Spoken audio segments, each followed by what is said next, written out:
Our treaties were mistaken for admissions of weakness. When the Imperial Armada shattered the Centauri peace accord by glassing a civilian world, the alien empire expected humanity to surrender. Instead, they learned a terrifying truth. The Geneva Conventions were never a shield to protect humanity. They were a leash to protect the galaxy. The ink on the Centauri peace accord had barely dried when the sky above New Copenhagen burned. It was supposed to be a golden age of interstellar cooperation. The Terran United Nations had spent a decade negotiating with the Imperial Ascendancy, a vast, militaristic alien empire that had dominated the Orion Spur for a millennium. To secure the peace, humanity had willingly signed an extensive list of disarmament clauses, heavily restricting their orbital defense platforms and pledging to adhere to the strictest interpretations of interstellar combat law. The Ascendancy, led by an arrogant ruling caste who viewed humanity as soft, chaotic upstarts, signed the treaty with a sneer. They saw human diplomacy not as a triumph of reason, but as a symptom of cowardice. On the morning of the 14th of October, 2248, they proved exactly what they thought of human treaties. Without a formal declaration of war, a dozen Imperial dreadnoughts dropped out of slipspace directly above New Copenhagen, humanity's most prosperous agricultural colony. There were no military targets on the surface. There were no orbital shipyards. There were only 3 million civilians, vast fields of synthetic wheat, and a token security force armed with standard-issue plasma rifles. The orbital bombardment lasted 42 minutes. The Ascendancy used plasma incendiary rounds, effectively boiling the planet's atmosphere and turning the continents into glass. There were no survivors. News of the massacre reached Earth 12 hours later. In the subterranean bunkers of the Pentagon, the atmosphere was suffocatingly silent. Secretary of Defense Eleanor Griffin sat at the head of the obsidian conference table, her eyes locked on the holographic projection of New Copenhagen. The planet, once a vibrant blue and green, was now a smoldering, lifeless cinder. Across the table sat General Micah Ryder, the supreme commander of the Terran fleet. His jaw was clenched so tightly it looked like it might shatter. "They're broadcasting a message on all open channels," an aide whispered, handing a datapad to Griffin. Griffin tapped the screen. The holographic projector flickered, replacing the burning planet with the imposing figure of Lord Commander Cornelius, an alien warlord whose name had been roughly translated into a Western equivalent for human diplomatic records. Cornelius was a towering chitinous biped, his face a hard mask of predatory features. "People of Earth," Cornelius's voice boomed through the bunker, his tone dripping with condescension. "Your colony has been sterilized. This is the price of occupying systems rightfully claimed by the Ascendancy. We have read your Geneva Conventions. We have studied your strict rules of engagement, your restrictions on cruelty, your desperate pleas for mercy disguised as law. A species that binds its own hands in war is unfit to survive it. Submit to imperial rule, or face total annihilation." The transmission cut out. The silence returned, heavier than before. They thought the Geneva Conventions were a confession of weakness. They thought humanity had codified those laws because they were afraid of what the galaxy might do to them. They didn't understand history. They hadn't bothered to read why those rules were written in the first place. General Ryder leaned forward, resting his heavy hands on the table. "Madam Secretary, the Centauri Accord is officially void." Eleanor Griffin looked up. The diplomatic veneer she had maintained for 10 years had vanished, replaced by something cold, ancient, and terrifyingly human. "General Ryder," Griffin said, her voice barely above a whisper. "When the Ascendancy signed the treaty, they agreed to a specific set of rules. Now that they have broken them, what is our legal standing?" Under the Terran military code, Ryder replied smoothly, "In the event of an unprovoked attack resulting in mass civilian casualties and the complete abandonment of the established rules of war by an enemy combatant, the Terran United Nations is no longer bound by proportional response." Griffin stood up. She walked over to the reinforced window, looking out over the sprawling underground command center. "They think we are weak because we have rules. They don't realize that those rules are the only thing keeping the monsters in the dark." She turned back to Ryder. "General, authorize the unsealing of the Black Archives. Contact the defense contractors. Call in the executives from Lockheed Martin, Raytheon, and General Dynamics. Tell them the leash is off." Ryder allowed a grim, humorless smile to touch his lips. "What are our new rules of engagement, Madam Secretary?" Griffin's eyes were like ice. "There are none. We are moving to the Geneva suggestion." The transition from a peacetime, rule-bound military to an unrestrained engine of absolute destruction took exactly 72 hours. Humanity had spent 3 centuries civilizing itself.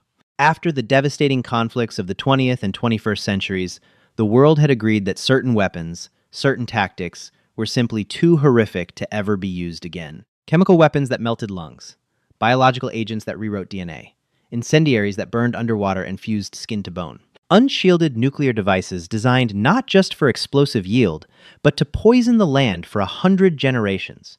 These weapons were banned, but humanity, in its infinite paranoia, had never actually destroyed the blueprints. They had simply locked them away in deep storage servers, hidden beneath the ice of Antarctica and the rock of the Rocky Mountains. In a heavily guarded boardroom in Geneva, Switzerland, ironically, the birthplace of the very laws they were about to discard, General Ryder stood before a gathering of the most powerful minds in the private military sector. "Ladies and gentlemen," Ryder began, projecting a schematic of an Ascendancy warship onto the main screen.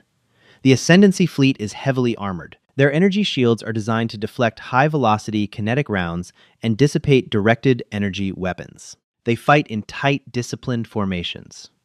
They consider standard naval tactics to be the pinnacle of warfare." He paused, looking at the assembled executives. Among them was David Mercer, the CEO of Raytheon's Advanced Concepts Division, and Jonathan Cole, the head of biological warfare containment for a shadow corporation simply known as the Vanguard Group. "They expect us to fight fair," Ryder continued.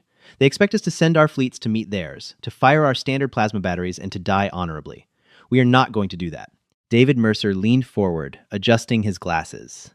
"General, if the rules of proportional response are suspended, we have certain legacy projects. Projects that were shut down by the UN Security Council in the 2080s for being excessively inhumane." "I am aware of your legacy projects, Mr. Mercer," Ryder said. "I want them built. All of them." "Sir, you're talking about weapons that violate every interstellar standard," Mercer warned, though a glint of dark excitement flickered in his eyes. "We're talking about unguided fragmentation munitions, white phosphorus variants modified to burn in zero-gravity vacuums, and radiological dispersal devices." "I am talking," Ryder interrupted, his voice echoing in the large room, "about survival.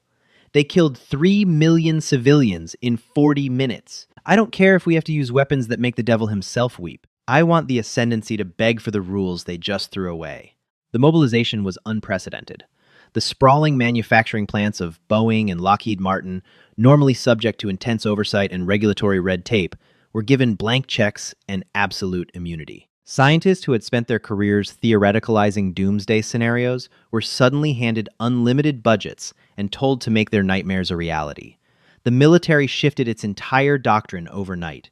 In the training yards of Mars, elite human strike teams were drilled in tactics that had been considered war crimes for centuries. They were taught the art of perfidy, the illegal use of false surrender flags to lure enemy ships into point-blank range. They were equipped with hollow-point kinetic rounds designed to fragment upon entering an alien body, ensuring maximum internal tissue damage. They were armed with dirty boarding charges, which flooded the corridors of enemy ships with highly radioactive isotopes, cooking the crew alive before the humans even breached the airlock. Dr. Harrison Miller, a quiet, unassuming man who had spent 30 years studying alien biology at the Centers for Disease Control, was brought into a classified facility in Nevada. He was handed the autopsy reports of the few Ascendancy soldiers humanity had managed to study before the peace treaty. "The Ascendancy breathes a slightly modified oxygen-nitrogen mix," Miller explained to Secretary Griffin a week later. "Their respiratory system is highly efficient but extremely delicate. It relies on a specific enzyme to filter out toxins." "Can we exploit it?" Griffin asked. "Madam Secretary," Miller said, looking almost sick to his stomach, "if we introduce a localized aerosol variant of chlorine trifluoride mixed with a synthetic neuroinhibitor, it won't just kill them. It will cause their own lungs to hypercalcify. They will essentially suffocate on their own bones. It is a slow, agonizing death. It violates the Biological Weapons Convention of 1972, the Chemical Weapons Convention of 1993, and the Centauri Accord." "The Centauri Accord is ash," Griffin said coldly. "Start mass production. Load them into the missile warheads." By the end of the month, the Terran fleet was ready. They were not the pristine, rule-abiding peacekeepers the galaxy was accustomed to. They were a grim, jagged armada, armed with the ghosts of humanity's darkest history. They were the descendants of mustard gas, of napalm, of atomic fire. They were ready to introduce the Ascendancy to the true face of the Terran United Nations.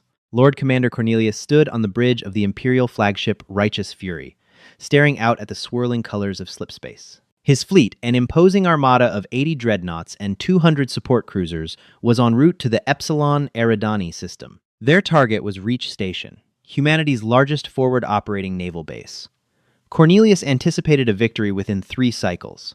He had studied the human combat doctrine extensively. They were predictable, they fought with a frustrating sense of honor, refusing to target civilian ships, refusing to use area of effect weapons near populated zones, and always attempting to negotiate a surrender before opening fire. Lord Commander, his tactical officer, a scarred veteran named Kalen, a name vaguely sounding like Colin but pronounced with a guttural click, reported, "We are dropping out of slipspace in 30 seconds. Sensors indicate a human fleet is waiting for us." "Numbers?" Cornelius asked, steepling his clawed fingers. "Small. Perhaps 40 vessels. Mostly outdated destroyers and a few heavy cruisers, no dreadnoughts." Cornelius scoffed. "They send their scraps to defend their stronghold. Typical. They are terrified. Prepare the main plasma batteries. Send a transmission demanding their unconditional surrender. When they refuse, target their engines." The Imperial fleet tore out of slipspace, their sleek silver hulls gleaming in the light of Eridani's star. Opposite them, hanging in the void, was the human fleet. They looked different than what Cornelius remembered. Their ships were painted matte black, devoid of the standard identification numbers and bright navigation lights. They hung silently in space, a dark, ominous wall. "Sir," the communications officer said, looking confused, "the human fleet is. They are broadcasting the Imperial distress code, and they have raised the white flags of surrender on all visual frequencies." Cornelius blinked his secondary eyelids in surprise. Surrender? Without a single shot fired?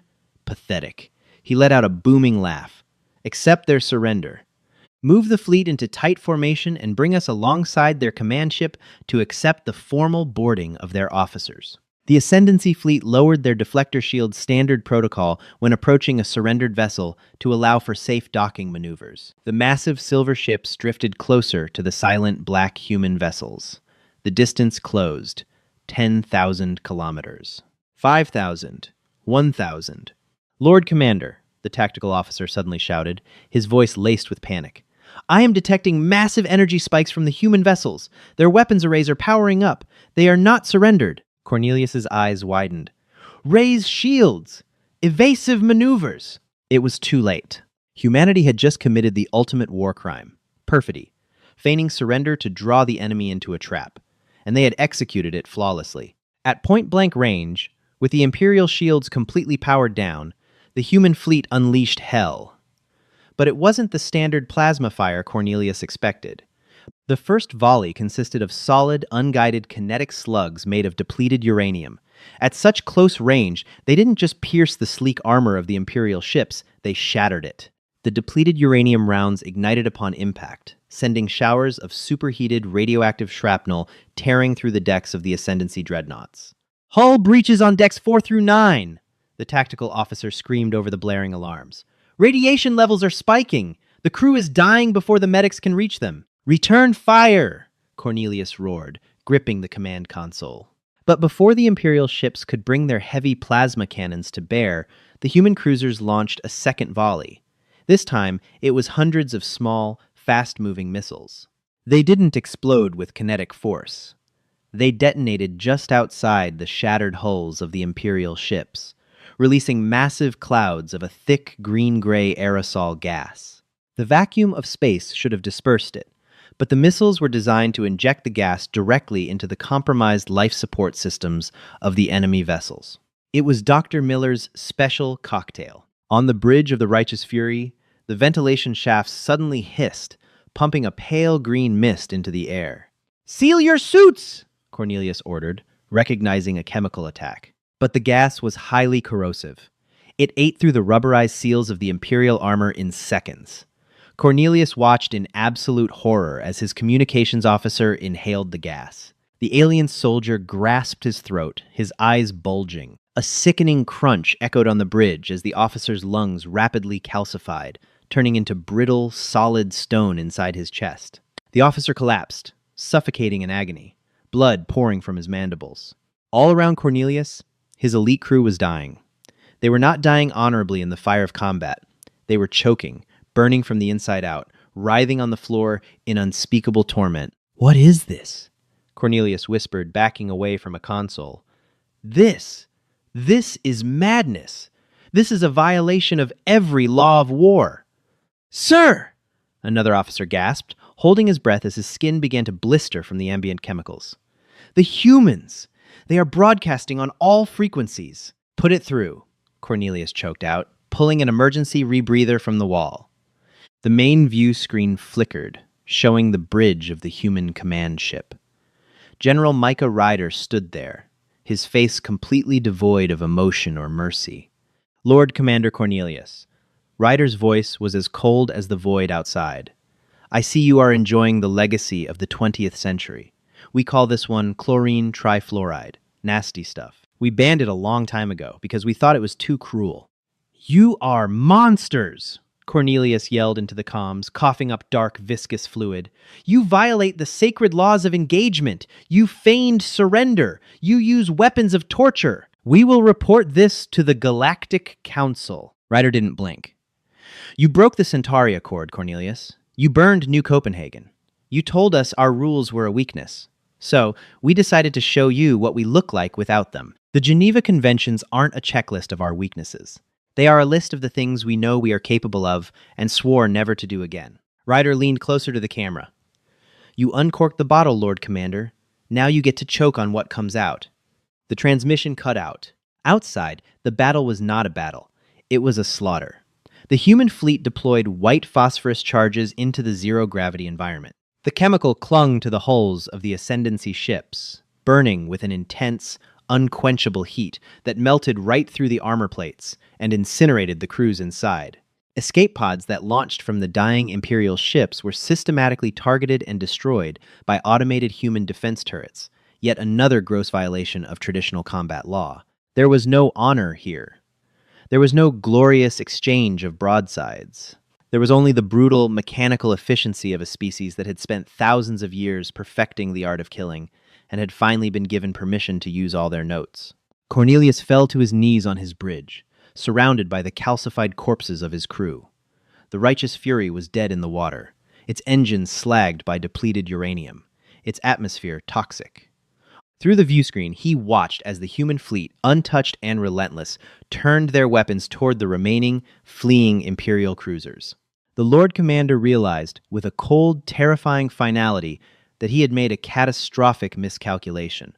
The Terran United Nations were not soft because they lacked the capacity for violence. They were soft because they possessed a capacity for violence so horrific, so absolute, that they had spent centuries hiding it from themselves. And the Ascendancy had just forced them to remember. The transmission from Epsilon Eridani echoed through the vaulted, gilded chambers of the Imperial High Council on Prime, the capital world of the Ascendancy. Emperor Augustus, a title roughly translated from the Ascendancy's native tongue to convey absolute, divine authority, watched the holographic projection with trembling mandibles. Around him, the High Council, a collection of the galaxy's most decorated and arrogant alien warlords, sat in stunned, suffocating silence. They had just witnessed the slaughter of their vanguard fleet. They had watched their invincible dreadnoughts melt from white phosphorus, their elite crews choke on aerosolized chlorine trifluoride, and their supposedly unbreakable energy shields bypassed entirely by crude, radioactive kinetics, and feigned surrenders. They fight like feral beasts, sputtered Fleet Admiral Dominic, a veteran of 100 campaigns. No declarations, no honorable broadsides.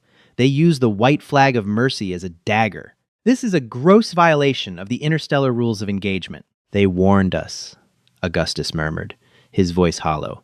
The human general said it himself. We uncorked the bottle. Augustus stood, his towering frame casting a long shadow over the obsidian war table. Order the core fleet to form a defensive perimeter around Prime. Withdraw all forces from the frontier. We must prepare for a conventional siege. They are barbarians, but they lack the numbers to break the core fleet in a direct assault. We will draw them into a battle of attrition and crush them. But the Emperor of the Ascendancy, in all his strategic brilliance, had made yet another fatal miscalculation. He assumed the Terran United Nations was bringing a conventional fleet to fight a conventional war. Humanity had no intention of fighting a fleet battle. 48 hours after the massacre at Epsilon Eridani, the Imperial defensive perimeter went blind. It didn't happen with a massive explosion or a barrage of plasma fire. It happened with a whisper in the dark. Back on Earth, within the fortified subterranean data centers of Palantir Technologies in Colorado, CEO Thomas Wyatt stood behind a bank of heavily modified quantum terminals. Wyatt was a man who traded in information, algorithms, and digital warfare. Before the Centauri Accord, his company had developed artificial intelligence suites so aggressively invasive that the Terran government had outlawed them under the Sentient Machine Accords of 2104. Now, General Ryder had given Wyatt the green light to unleash Project Basilisk. "Upload complete, Mr. Wyatt," a lead technician reported, her fingers flying across the holographic keyboard. The Basilisk worm has bypassed the Imperial outer buoy network. It is currently propagating through their subspace communication channels. Wyatt adjusted his tie, his face illuminated by the sickly green glow of the monitors. How long until it breaches the core fleet's navigational mainframes? Given their rudimentary firewall architecture, I give it 4 minutes. The Ascendancy's military infrastructure relied on a centralized, highly structured communication grid. To them, it was the pinnacle of efficiency. To Palantir's Basilisk virus, it was an all-you-can-eat buffet. Basilisk wasn't just a jamming signal. It was a polymorphic, unshackled AI designed to infiltrate, mimic, and destroy. In the orbit of Prime, the commander of the Imperial Dreadnought Invincible Glory was in the middle of a routine patrol maneuver when his command console flashed red. "Sir, I am losing helm control," the pilot shouted, frantically tearing at his interface nodes. "The navigation thrusters are firing on their own." Across the massive, diamond-tight formation of the core fleet, chaos erupted. Basilisk didn't just disable the ships, it turned them against each other. Dreadnoughts suddenly pivoted, their heavy plasma batteries powering up without orders. "Belay that! Power down weapons," the commander roared. "I can't! The system is locked out!" "Sir, the targeting computer has locked onto the Emperor's will." Before the commander could issue an evacuation order, the Invincible Glory fired a point-blank, maximum-yield plasma barrage directly into the engine block of the neighboring Allied dreadnought. The resulting antimatter explosion tore a hole in the fabric of space, taking 4 other Imperial cruisers with it in a blinding sphere of blue fire. Panic spread like a contagion. Ships were firing wildly, life support systems were venting oxygen into the void, and communication channels were flooded with the digital, screeching laughter of a Terran AI tearing through millions of lines of alien code. Within 30 minutes, without a single human ship firing a shot, the Imperial core fleet had decimated itself. But humanity wasn't done breaking rules. They were just getting started. As the burning wreckage of the Imperial fleet rained down on the capital planet's atmosphere, the Terran Armada finally arrived, slipping out of hyperspace in the upper orbit of Prime. They did not demand surrender, they did not broadcast terms. Instead, heavily armored drop pods detached from the bellies of the human cruisers, plummeting toward the planet's surface. They weren't aiming for the civilian centers. They were aiming for the heavily fortified military barracks and planetary defense cannons. Inside those pods were the assets of Boston Dynamics, commanded by Dr. Helen Frost. For decades, her division had been suppressed by human rights organizations. They had argued that autonomous machines, devoid of human empathy, programmed solely for extermination, were a crime against the very soul of humanity. The drop pods slammed into the courtyards of the Imperial military complexes. The thick metal doors hissed open and the hounds poured out. They were quadrupedal nightmares, built of dark, radar-absorbent alloys. They had no heads, only clusters of thermal imaging sensors and LiDAR arrays. They moved with terrifying, unnatural agility, armed with high-frequency monomolecular blades and micromunitions. The Imperial ground troops, proud warriors who had subjugated a dozen worlds, raised their plasma rifles. But the hounds didn't fight like soldiers. They fought like a swarm of locusts. They scaled sheer walls, leaped over barricades, and systematically butchered the Imperial guards. The machines calculated trajectories, dodged plasma bolts with sub-millisecond reaction times, and tore through the chitinous armor of the aliens with mechanical indifference. There was no fear in the hounds. There was no hesitation. If an Imperial soldier threw down his weapon and raised his hands in surrender, the hound simply calculated that the target was now stationary and decapitated him with optimized efficiency. The concept of taking prisoners had been deleted from their source code. As the capital burned, the Galactic Council, a neutral body of observer species, attempted an emergency intervention. Ambassador Theodore, a representative of the avian corvus species, projected his hologram directly into the Pentagon Command Center on Earth. "Secretary Griffin!" Theodore squawked, his feathers ruffled in absolute terror. "In the name of the Galactic Council, you must halt this offensive. The Ascendancy is crippled. Your use of autonomous exterminators and cyber warfare violates every treaty in the Orion Spur. If you do not cease, the Council will be forced to enact economic and military sanctions against Earth." Eleanor Griffin stood at the war table, her hands clasped behind her back. She stared at the alien ambassador with eyes devoid of warmth. "Ambassador Theodore," Griffin said, her voice dangerously calm. 50 hours ago, 3 million human men, women, and children were incinerated. Where was your outrage then? Where were your sanctions when the Ascendancy glassed New Copenhagen? The Ascendancy's actions were tragic, but your retaliation is a crime against existence, Theodore pleaded. You are slaughtering them without mercy. "We signed the Centauri Accord to play by your rules," Griffin replied, stepping closer to the hologram. "We bound our hands because we knew what we were. You all mocked us. You called our mercy weakness. You thought our laws were a shield to protect us from you." She leaned in, her voice dropping to a terrifying whisper. "The Geneva Conventions were a shield to protect you from us, and the Ascendancy broke it. So, hear me clearly, Ambassador. The Terran United Nations is no longer accepting diplomatic input. If the Galactic Council interferes with our operations, if a single Council ship enters the Prime System, we will consider it an act of war. And we will unleash Palantir, Raytheon, and Boston Dynamics on your worlds, too." Ambassador Theodore stared at the human Secretary of Defense, realizing with dawning horror that there was no bluff in her eyes. There was only the cold, industrialized wrath of a species that had finally stopped pretending to be tame. The hologram blinked out. Griffin turned to General Ryder. "General, bring up the orbital platforms. It's time to end this." The sky above Prime, once a vibrant, polluted purple, was choked with black ash and the burning streaks of falling debris. Emperor Augustus sat on his throne in the grand audience chamber of the Imperial Palace. The power grid had failed, leaving the cavernous room illuminated only by emergency red lumen strips and the fires raging outside the blast-resistant windows. His personal guard, the elite Praetorians, stood shivering in the dark, their plasma halberds powered down to conserve energy. The Great Ascendancy, an empire that had ruled for a millennium, had been dismantled in less than a week. Their fleet was vaporized. Their command structure was corrupted by a digital virus they couldn't even comprehend. Their planetary defenses had been ripped apart by metal hounds that felt no pain and offered no quarter. A heavy, mechanized thud echoed through the grand hallway outside the chamber doors. Then another. And another. The massive, heavily reinforced adamantium doors of the throne room groaned, glowing white-hot in the center.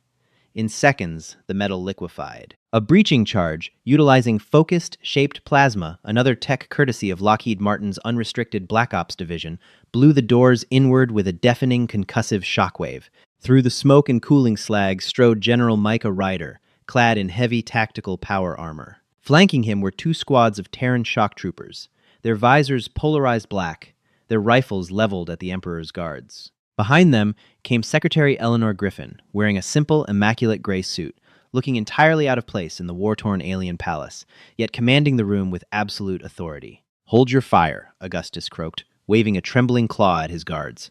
The Praetorians lowered their weapons, stepping aside. General Ryder stepped forward, his heavy boots echoing on the marble floor. He stopped at the base of the throne. "Emperor Augustus," Ryder said, his voice amplified by his helmet's speakers. "Your military is destroyed. Your capital is occupied. Your remaining colonies have been blockaded by automated minefields equipped with radiological payloads. It is over. Augustus looked at the human general, then at Secretary Griffin. The sheer arrogance that had defined the alien ruler just days prior was gone, replaced by the hollow, broken stare of a being who had looked into the abyss and found it staring back with human eyes. "We surrender," Augustus whispered, the translator on his collar rendering the alien dialect into perfect English. "I order the unconditional surrender of the Imperial Ascendancy. We yield to your superiority." He paused, swallowing hard. We claim the rights of prisoners of war under your Earth laws. We invoke the protections of your Geneva Conventions. Eleanor Griffin let out a short, humorless laugh. It was a cold, sharp sound that sent a chill down the Emperor's spine. "You invoke the Geneva Conventions?" Griffin asked, stepping past General Ryder to stand directly before the alien ruler. "The same conventions you mocked? The same conventions you cited as proof of our inferiority before you burned New Copenhagen?" "We were fools," Augustus pleaded, his secondary eyes blinking rapidly. "We did not understand." "But you are a civilized species. Your laws dictate that surrendered foes must be treated with dignity, that their worlds must not be subjected to unnecessary suffering. We demand our legal rights." Griffin reached into her jacket and pulled out a physical paper document. She tossed it onto the steps of the throne. "That is the Centauri Peace Accord," Griffin said coldly. "The one you broke. As far as the Terran United Nations is concerned, your breach of that treaty voided all protections it afforded you. As for the Geneva Conventions..." Griffin leaned in, her eyes locking onto the Emperor's. "The Geneva Conventions only apply to species that sign them, and they only apply to wars fought between human beings. You are not human, and this is not a war. This is an extermination of a rabid animal that bit the hand offering it peace." Augustus recoiled as if struck. "Then, what are your terms? What do you want from us?" "Everything," General Ryder interjected. Griffin nodded. "Here are the new terms, Emperor. We call them the Geneva Suggestion. First, the imperial ascendancy is immediately dissolved. You are no longer an empire. You are a vassal state of Earth. Second," Ryder continued, "you will dismantle every shipyard, every weapon manufacturing plant, and every military academy within your borders. Your species is permanently demilitarized. You will not build a single vessel larger than a commercial freighter. Third," Griffin said, pointing toward the ceiling, "we have stationed 6 orbital platforms directly above this city and above every major population center on this planet. They are armed with what Northrop Grumman calls rods from God kinetic bombardment weapons. Tungsten poles 20 feet long dropped from orbit. No explosives, just raw, localized kinetic energy equivalent to a tactical nuclear weapon. They cannot be jammed because they have no electronics. Gravity does the work." Augustus looked up, his imagination painting the terrifying picture of heavy metal hanging invisibly in the sky, a sword of Damocles dangling over his head by a thread. "Those platforms," Griffin explained smoothly, "are fully automated. They are not connected to our network. They are wired to a dead-hand system linked to the biometric signs of the human occupation force we are leaving behind. If your people riot, if a single Terran soldier is killed, if your government attempts to secretly rebuild its military, the platforms will automatically release the rods. We won't even have to give the order. You will simply cease to exist." "You? You would hold our entire world hostage to an unthinking machine?" Augustus gasped, horrified. "That is madness." "That is consequence," Griffin corrected him. "You wanted to see humanity without its leash. You wanted to see what happens when we stop pretending to be polite neighbors. This is it. We are the monsters you thought we were too weak to be." Griffin turned her back on the Emperor and began walking out of the ruined throne room. General Ryder lingered for a moment, looking down at the broken alien ruler. "Sign the surrender broadcast, Augustus," Ryder advised, his tone devoid of pity. "Or we bring the hounds into the civilian sectors." By the next orbital rotation, the galaxy had changed.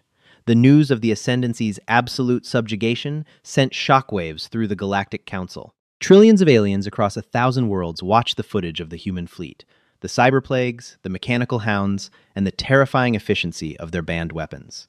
The Terran United Nations returned to their borders. They reinstated their treaties, locked the Black Archives back beneath the ice and stone, and returned to being the polite, diplomatic, rule-abiding neighbors they had been before. But the illusion was permanently shattered. The galaxy no longer looked at humanity and saw a weak, fractured species desperate for laws to protect them.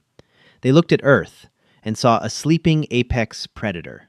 They understood, finally, that humanity's insistence on peace wasn't born from an inability to wage war. It was born from a desperate, terrifying knowledge of exactly how good they were at it. The Geneva Conventions were not a plea for mercy. They were a warning label on a cage. And the galaxy swore to never, ever open that cage again. If you enjoyed this descent into humanity's dark side and want more thrilling sci-fi tales, hit that like button and subscribe to the channel. Share this video with your friends to let them know why you never mess with Earth's rules of war. Drop a comment below. What banned sci-fi weapon would you have used against the Empire? Thanks for watching, and stay tuned for more HFY stories where humanity shows the galaxy exactly who we are. Hi, my name is Tran Trong, the owner and manager of Palace Truths. After watching the video, the Empire broke the peace treaty. Now they are forced to face Earth's infamous Geneva suggestion _HFY_. I'd really like to know what you think. How did this story make you feel? What stood out to me most was the tension between restraint and retaliation. Humanity tried to maintain peace for as long as possible, but once the treaty was broken, everything changed. That's one of the most interesting parts of HFY stories to me. The idea that humans can be patient and diplomatic, but also incredibly dangerous when pushed too far. I also think the story quietly reminds us that actions always carry consequences, especially when trust is broken. In real life, respect and honesty matter because rebuilding trust after betrayal is never easy. Do you think the Empire understood the risk before crossing that line? And what moment in the story made you realise the situation had gone too far to fix peacefully? Thanks for spending time with Palace Truths today. If this story meant something to you, feel free to leave a comment and maybe like or subscribe for more HFY sci-fi stories like this.